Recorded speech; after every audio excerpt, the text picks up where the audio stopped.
Meu amado, a paz do Senhor Jesus a todos, amém? Eu sou o Robson e hoje eu quero estar aqui falando sobre essa lição, a nova lição aí, a, do terceiro trimestre, pela qual nós estaremos aí dando continuidade, né? Terceira lição muito boa, os ataques contra a Igreja de Cristo, as sutilezas de Satanás nesses dias que antecedem a volta de Jesus Cristo. Então é uma lição onde nós já falamos aqui na primeira lição sobre a sutileza de Satanás, onde o que ele tem, as formas que ele tem utilizado para poder atacar a igreja. Nós vimos ali que no âmbito social ele tem usado leis, tem usado ali o próprio governo para poder colocar leis que venham contra a igreja. Nós também vimos nos aspectos moral, né, no comportamento do ser humano, para que o ser humano venha cada dia mais fugir dessa esfera moral que protege ele para que ele venha fazer diversas atrocidades. E tudo isso vem de uma força satânica, de algo sobrenatural. Então ele comanda o natural. E aí a Bíblia diz que esse espírito dos últimos dias, ele está enganando as pessoas, está tapando a mente, a pessoa fica cega, a pessoa fica sem saber a direção, então a tendência dela é fazer o mal. E aí, para que a gente possa estar ali firme, só existe duas ferramentas. Duas, somente duas, para que a gente venha ficar firme, que ela é fundamental. Uma é a oração. A oração, ela é a ferramenta pela qual a gente tem, né, em 1 Timóteo 4, versículo 5, fala para que a gente mantenha em oração. E a segunda é essa aqui, ó, a palavra de Deus. É a palavra de Deus, porque a palavra de Deus é ela que vai nos capacitar para a gente neutralizar contra esses ataques. Isso a gente viu na primeira lição, foi uma lição muito boa. E nós vimos também a segunda, que falou sobre a sutileza da banalização da graça. Da banalização da graça. Então, nós vimos ali que a graça é divina, essa graça é Deus que nos dá. Ou seja, a gente não merece, mas Ele nos dá, ele é gracioso para com isso.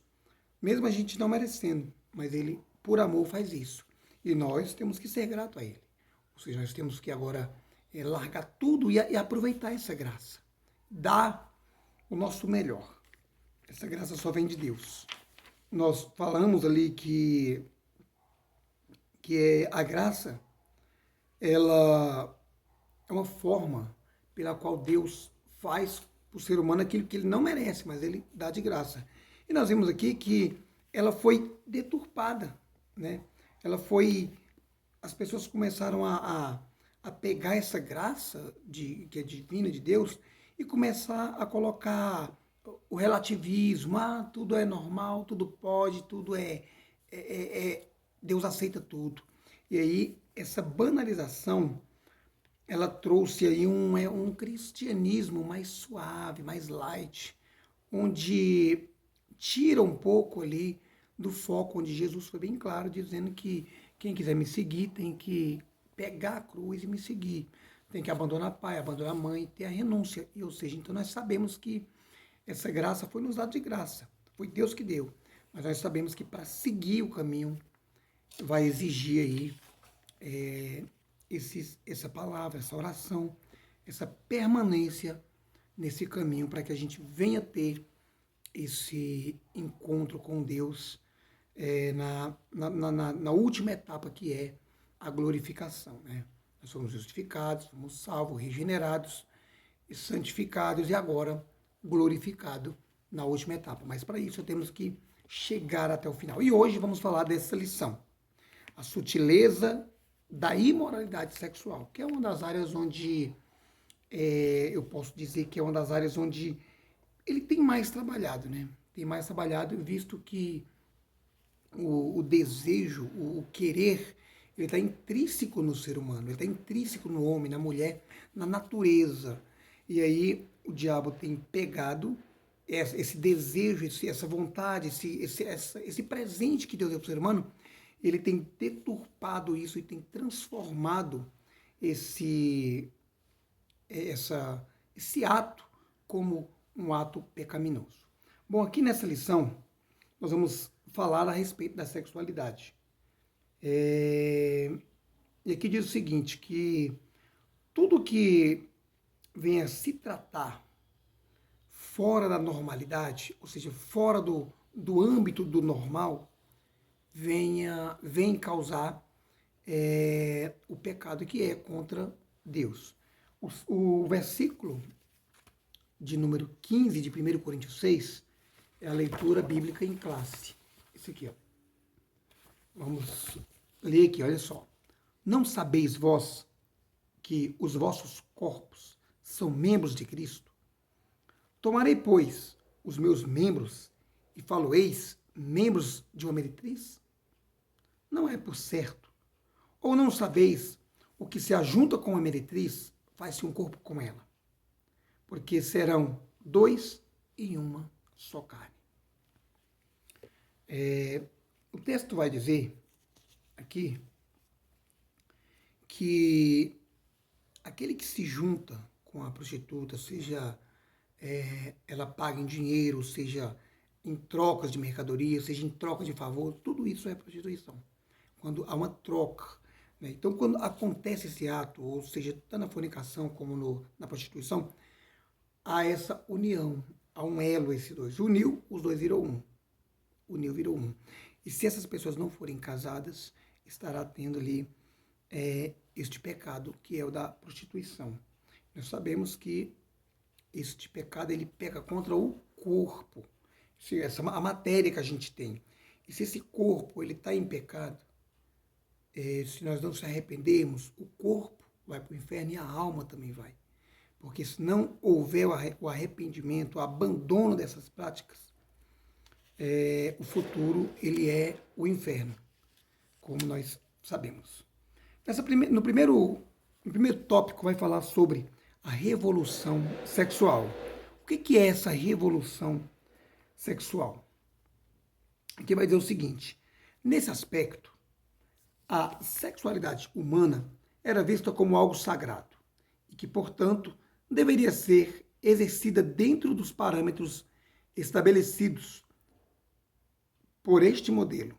Dessa forma, as relações deveriam ser heterossexuais e monogâmica,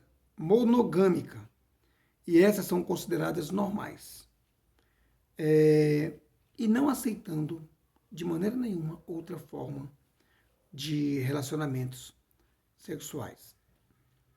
E aí, quando nós falamos desse assunto atualmente hoje, nós vamos ver que não é tão normal a gente falar isso, que hoje nós vemos diversos tipos de relacionamentos, homem com homem, mulher com mulher, homem com mulher e com duas mulheres, ou seja, né, são poligamias, são várias mulheres com vários homens com várias mulheres, e sejam casados ou não casados.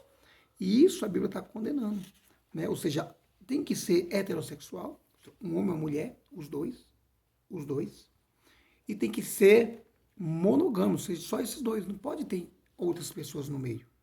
Tem que ser apenas o casal. E lembrando que para que isso ocorra, a pessoa tem que ser casado, né? Tem que estar ali na sua forma bíblica, dizendo autografada, assinada pelo casal, pelo juiz, de paz, pelo juiz, e o principal, por Deus. Nós vemos aqui também que a partir das épocas que foram evoluindo, a sexualidade no âmbito cristão, ela está meio que começando a ser aceita por causa de muitas pessoas que estão trazendo isso no Evangelho, dizendo que não tem nada a ver. Não, se você for casar com ela, não tem nada não, pode ficar à vontade, você pode fazer mesmo, né? E essas práticas aqui, elas também são condenadas. Porque essa prática antes do casamento, ou de pessoas que fazem com a pessoa casada e faz com outra pessoa que é solteiro, né, um extraconjugal, também ela é vista como pecado. E também um outro que é chamado a homossexualidade, que é a pessoa do mesmo sexo praticar atos de sexo com o mesmo sexo, homem com homem ou mulher com mulher. Nós temos diversos aí, gamas de loucuras, de orgias, de pessoas que fazem com animais, com objetos, e tudo isso sai do normal. A partir do momento que saiu do normal, a Bíblia condena. A Bíblia é que ela condena isso aí, né? Essas práticas aí. A Bíblia vai falar também, no capítulo 2, no segundo tópico da lição. Então, no primeiro tópico aqui, nós falamos dessa revolução sexual. Nós vemos que começou o Adão e Eva ali, e dali para cima foi começando a piorar a situação. A ponto de chegar de homens com animais e tudo, mulher com mulher, né? A coisa ficou feia. Como diz o livro de Romanos em seu capítulo 1, que também faz parte da lição. Vamos ver aqui algumas distorções. Nós estamos no segundo tópico. As principais distorções da sexualidade sadia. Bom, aqui vai falar o primeiro sobre a fornicação. Nós temos o nome porneia. Esse nome porneia, ele é um nome, né, que dá a linguagem sobre pornografia. Ela condena essa prática. Tanto a pessoa ver vídeos, como se masturbar, como fazer lascívias uma com a outra. Tudo isso aqui se torna impurezas, se torna uma impureza. E a Bíblia vai dizer, nesse caso aqui, que ela é classificada como fornicação, que é um ato pecaminoso. A outra é o adultério, né? É um pecado também, quando a pessoa é casada e a pessoa ela pratica um ato casado e pratica sexo com outra pessoa. E a homossexualidade é quando existe homem com homem, mulher com mulher, e a situação fica totalmente fora do normal. A terceira tópico vai falar sobre o padrão bíblico sadio. Vai falar como que tem que ser. Primeiramente, vai falar que o sexo ele tem que ter um objetivo. O objetivo dele é a procriação. O objetivo dele é esse. É para que nasçam os filhos, gerações vêm, gerações, gerações. O objetivo do sexo é esse. E também para que o homem e a mulher tenham ali o seu prazer, a sua satisfação, a sua necessidade. Que isso é visto como necessidade, algo para que os dois venham cada dia mais se completar um ao outro. É um presente que Deus deu para o ser humano. Nós temos, além de procriar e também de dar satisfação para que a pessoa venha ficar tranquila, né, relaxar, ficar bem tranquila, ela tem que ser feito dentro do casamento.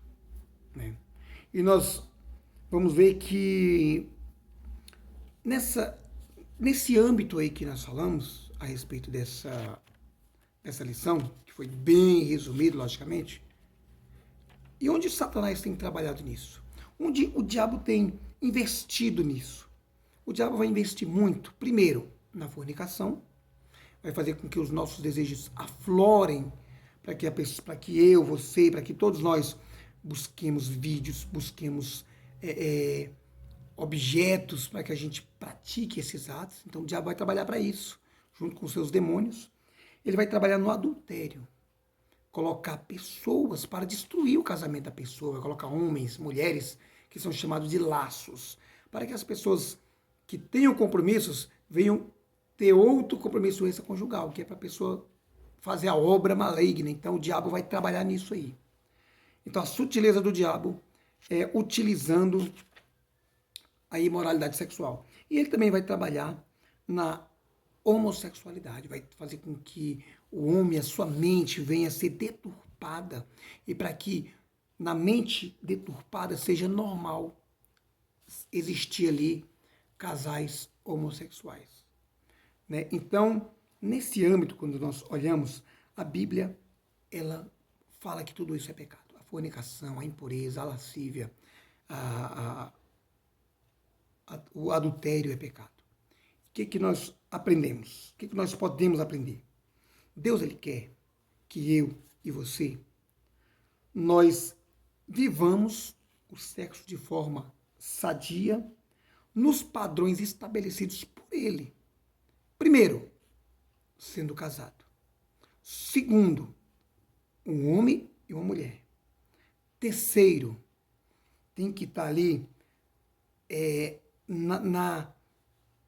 naquilo que Deus estabeleceu. Não pode passar.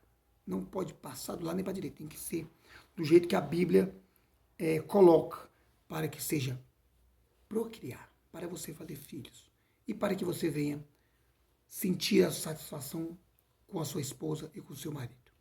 Então a lição é muito importante. Nós possamos aprender, né, a desviar da fornicação, desviar do adultério e da homossexualidade. Então, o objetivo dessa lição hoje é fazer com que nós saímos dessa visão aí errada que Satanás tem colocado na mente da população de hoje em dia. Então, a palavra de Deus, ela vai nos mostrar a parte sadia, como é que deve ser feito. E também vai mostrar o que nós não podemos fazer, fugir dela. Amém? Que Deus abençoe a sua vida e que Deus venha trazer aí grande bênção para o seu casamento, para o seu namoro e para que vocês venham frutificar nessa alegria. Amém? Deus abençoe grandemente. E aí, domingo, dia 17 agora, estaremos falando dessa lição. Né? Uma lição muito importante para nós na atualidade. A sutileza da imoralidade sexual. Deus abençoe.